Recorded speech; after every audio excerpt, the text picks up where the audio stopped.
काशी के रास्ते में देखा गया, एक बैलगाड़ी जा रही है। गाड़ी में सिर्फ 2 आदमी बैठे हैं, एक गाड़ीवान और दूसरा उसी गाड़ी का मालिक। मालिक की पोशाक देखकर जान पड़ता है कि वे एक बड़े सेठ, बड़े सौदागर हैं। सेठ जी का नाम था पांडु।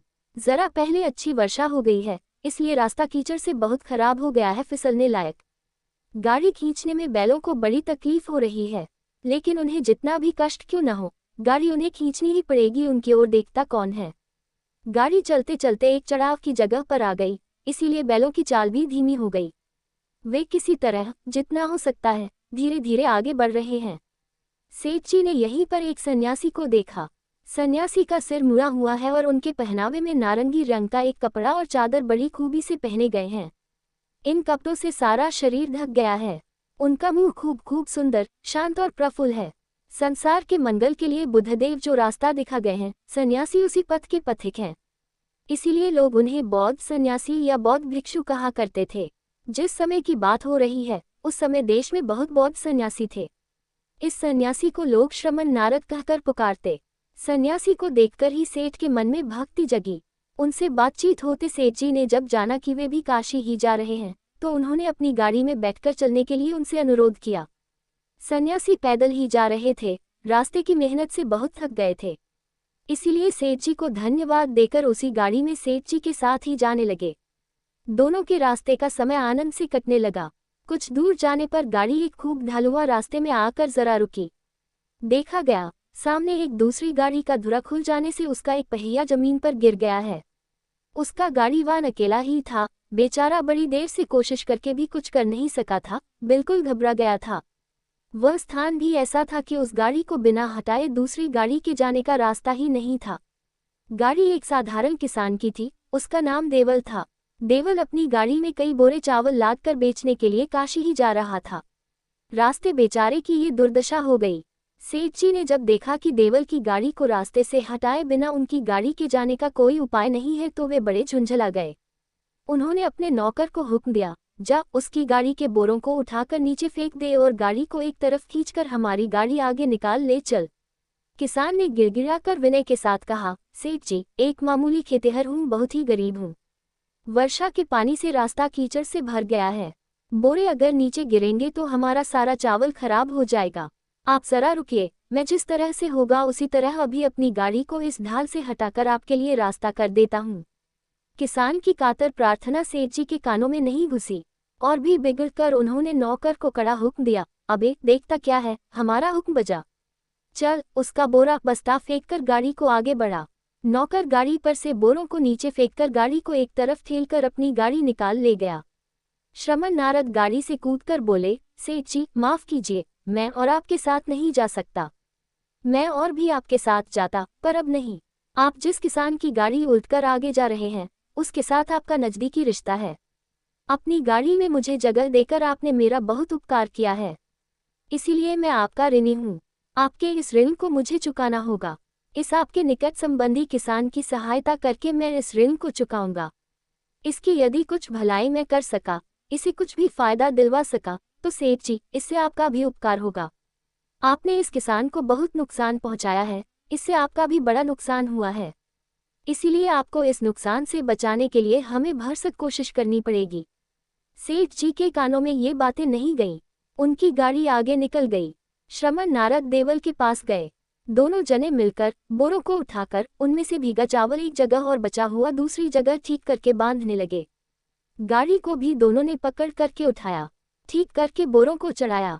देवल ने सोचा कि निश्चय ही यह सन्यासी एक परोपकारी महापुरुष है, इसीलिए उनका यथोचित सम्मान करके पूछा, महाशय, मुझे जहाँ तक याद है वहाँ तक देखता हूँ, मैंने तो कभी इन सेठ जी की कुछ भी बुराई नहीं की।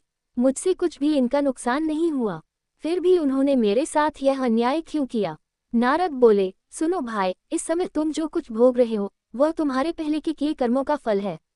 मनुष्य जैसा बोता है, फसल भी वैसी ही काटता है।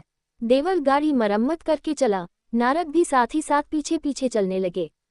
कुछ दूर जाने पर दोनों बैल भड़क उठे। देवल सामने सांप की तरह की एक लंबी चीज देखकर डरा। नारद ने नजदीक जाकर अच्छी तरह देखकर कहा, यह एक लंबा थैला है, देखो इसमें अशर्फियां भरी हैं। देखकर वे समझ गए कि यह सेठ जी का थैला है। ये कब गिर पड़ा, सेठ जी यह भी नहीं समझ पाए हैं। थैले को उठाकर देवल के हाथ में देकर उन्होंने कहा, जब तुम काशी पहुंचना तो खोजकर सेठ जी के हाथ में इसे दे देना। उनका नाम पांडु सेठ है और उनके नौकर का नाम महादत्त। उनसे कहना कि वे तुम्हारे साथ जो अन्याय कर गए हैं उसे मन में न लाएं। कहना कि मैं उस बात को भूल गया हूँ। देवल, तुम सेठ जी के सभी अपराध क्षमा करना। नारद यही कहकर चले गए। देवल अपनी गाड़ी लेकर आगे बढ़ा। काशी में मल्लिक नामक एक सौदागर थे। पांडु सेठ काशी में इन्हीं की आदत में कारोबार करते थे, इसीलिए दोनों में खूब प्रेम था। पांडु जब इनके पास आए तो ये रोते रोते बोले, भाई, हम भारी विपत में पड़ गए हैं। तुम्हारे साथ आगे मैं कारोबार कर सकूंगा ऐसी आशा मुझे नहीं है। राजमहल में खुद राजा के लिए चावल पठाने का मैंने वादा किया है। कल सवेरे ही मुझे सारा चावल देना पड़ेगा, किंतु आज मेरे हाथ में चावल का एक दाना भी नहीं है। इसी शहर में एक बड़े व्यापारी हैं, उनके साथ मेरी होड़ रहती है। उन्होंने राजमहल मेरे वादे की बात किसी तरह जानकर शहर के आसपास के सभी अच्छे चावल महंगे दाम पर खरीद लिए हैं। मैं और अधिक दाम देने पर भी कहीं कुछ नहीं पा रहा हूँ। यही सोचता हूँ कि कल चावल कैसे दूंगा। जान पड़ता है अब इज्जत नहीं रहेगी। हमारा अब कुशल नहीं है। अगर विधाता किसी तरह कल तक एक गाड़ी चावल जुटा दे तो बच जाऊं, नहीं तो मुझे अब मरना होगा। मल्लिक के यह बात कहते ही पांडु को अपने अशरफियों की थैले की बात याद आई। वे व्यस्त होकर गाड़ी में जो कुछ था एक एक करके खोज गए, किंतु पाया कुछ भी नहीं। उन्हें शक हुआ कि उनके नौकर महादत्त ने चोरी की है। बेचारा महादत्त पुलिस के हाथ में पड़ा। वह कितना भी क्यों न कहे कि उसने अशरफियों का थैला नहीं लिया, मगर पुलिस छोड़ने वाली नहीं थी। जितना हो सका उसने मारपीट शुरू कर दी, मगर जब उसने सचमुच ही चोरी नहीं की थी तो कैसे स्वीकार कर लेता कि उसी ने लिया है। वह सोचने लगा, हाय, मैंने ऐसा कौन सा खराब काम किया है जिसके फलस्वरूप मेरी ये दुर्गति हो रही है। भाई किसान, मैंने सेठ जी की बात मानकर बिना कारण तुम्हें कष्ट दिया है, तुम मुझे क्षमा करो। पुलिस जिस समय महादत्त को लेकर मारपीट रही थी उसी समय देवल वहां आ गया। पांडु पहले से ही वहां थे। देवल ने अशरफियों का थैला उनके पास रखकर बताया कि किस प्रकार उसने उसे पाया था। पुलिस महादत्त को अधिक देर तक नहीं अटका सकी, उसने महादत्त को छोड़ दिया। देवल भी वहां और न ठहर कर चला गया। इधर मल्लिक को खबर मिली कि देवल के पास एक गाड़ी अच्छा चावल है। उन्होंने उसी समय देवल को खूब अच्छा दाम देकर चावल खरीद लिया और राजमहल में पठवा दिया। देवल भी आशा से अधिक दाम पाकर आनंद के साथ अपने गांव को रवाना हुआ। पांडु ने जब देखा कि उनका खोया हुआ थैला मिला है और उनके आदतदार मल्लिक भी विपत्ति से उद्धार पा गए हैं, तो उनका हृदय आनंद से भर गया। वे सोचने लगे, अगर आज ये किसान न आता तो न मैं मोहरों का थैला पाता और न मल्लिक की विपी जाती। मैंने इस किसान के साथ कैसा खराब व्यवहार किया, इसे कितना कष्ट दिया है, किंतु इसने मेरे साथ कैसा अच्छा व्यवहार किया। वे सब बातें आज इसके मन में है ही नहीं। ये खूब भला मानस है। एक साधारण किसान कैसे इतना भला आदमी हुआ। मालूम होता है उस सन्यासी के गुण से ही ऐसा हुआ है। पारसमणि के सिवा लोहे को कौन सोना कर सकता है। ये सब सोचकर पांडु के मन में उस सन्यासी से एक बार भेंट करने की प्रबल इच्छा हुई। वे उन्हें खोजने लगे, पर सन्यासी कहीं भी दिखाई नहीं पड़े। उस समय काशी में बौद्ध सन्यासियों के ठहरने के लिए बड़े बड़े मठ थे। इसीलिए पांडु के मन में सहज ही यह बात उठी कि श्रमण नारद इन्हीं में से किसी एक मठ में मिल सकते हैं। मठ का दूसरा नाम विहार है।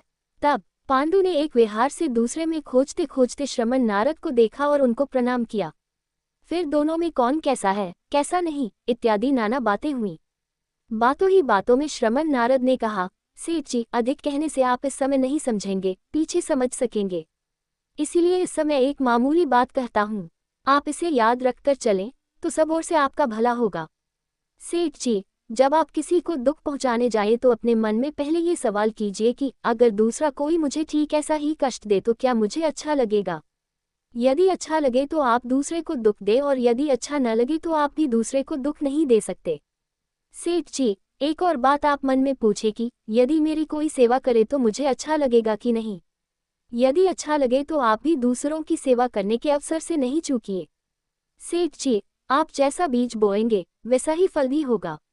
दूसरे को दुख देकर उससे अपने दुख का बीज लगाया जाता है। इसी तरह दूसरे को सुख देकर अपने सुख का बीज बोया जाता है। पांडु सेठ ने कौशाम्बी में एक बड़ा विहार बनवाया है। सैकड़ों बौद्ध भिक्षु यहाँ वास करते हैं। बहुत दूर दूर से बहुत से लोग यहाँ विद्या प्राप्त करने आते हैं। लोग यहाँ धर्म की बातें सुनकर आनंद पाते हैं।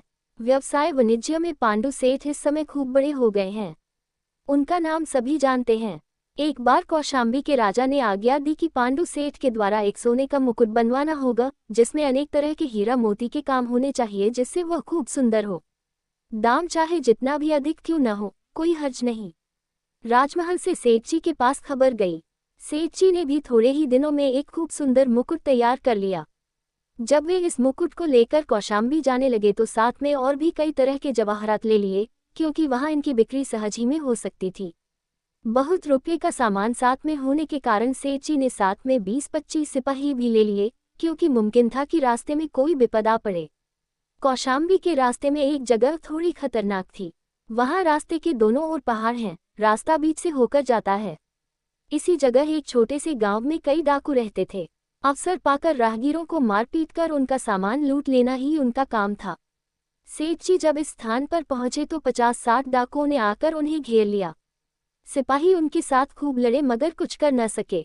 सेठ जी के पास जो कुछ था डाकू लूट कर ले गए। उनका सब कुछ चला गया।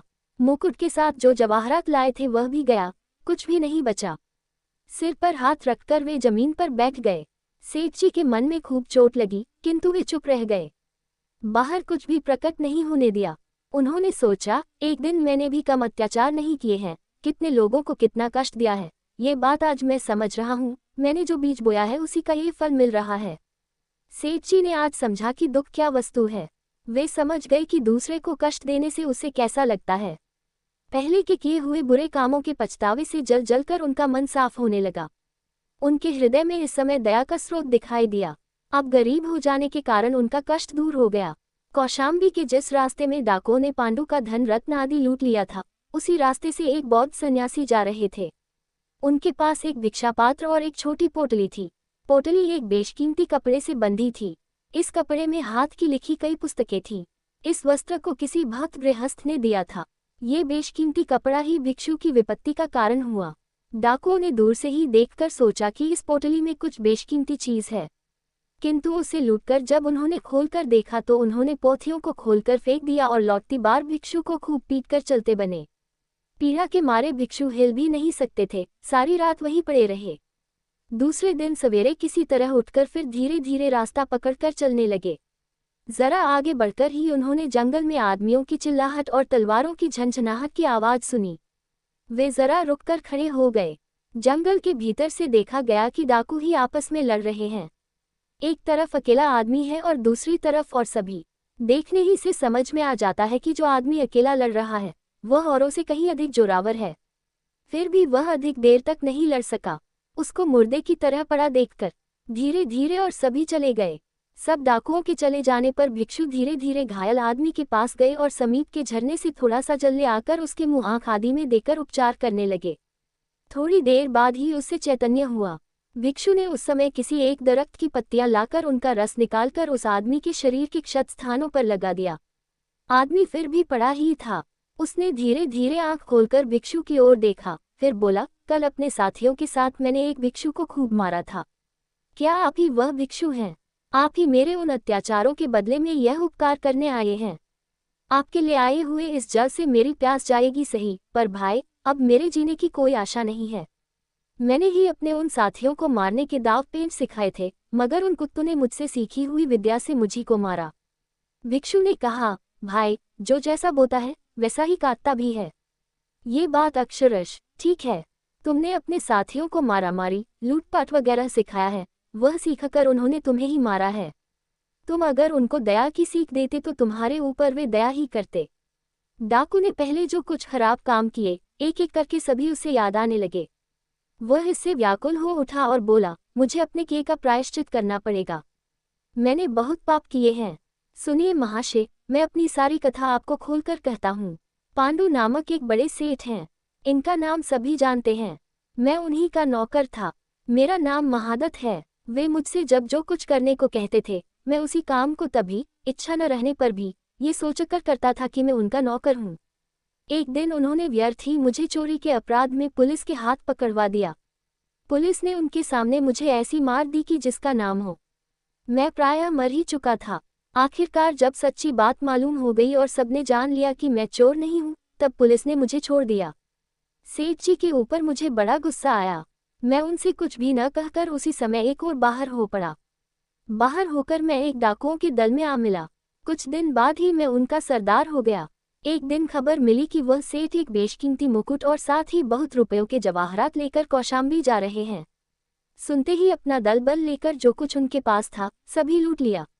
आज आप दया करके उनके पास जाए और मेरी ओर से उनसे कहिए कि आपने जो मेरे ऊपर बिना कारण अत्याचार किया था उसका बदला लेने की इच्छा मेरे मन में बराबर बनी रही। आज मेरे मन से वह सभी कुछ धुल पुंज गया है। मैंने आपका सामान लूटकर जो अपराध किया उसके लिए क्षमा प्रार्थना करता हूँ। आप मुझे दया करके क्षमा करें।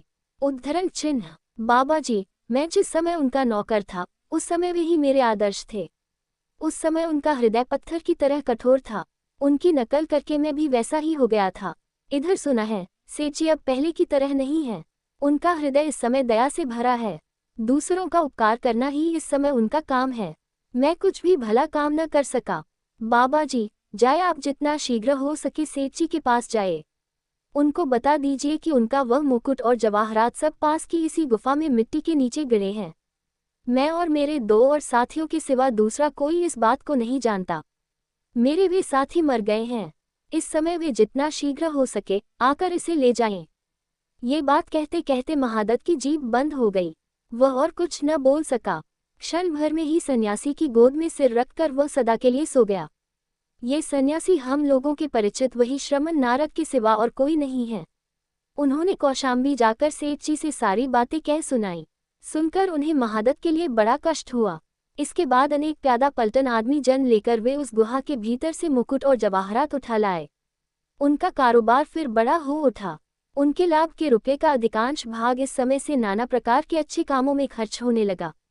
सुना जाता है, कालधर्म के अनुसार जब सेठ जी की जीवन यात्रा समाप्त हो आई तो मृत्युशैया पर सोए सोए उन्होंने अपने बाल बच्चों को बुलाकर कहा था, जो दूसरे को दुख देता है वह अपने को ही दुख देता है, और जो दूसरे की भलाई करता है वह अपनी ही भलाई करता है।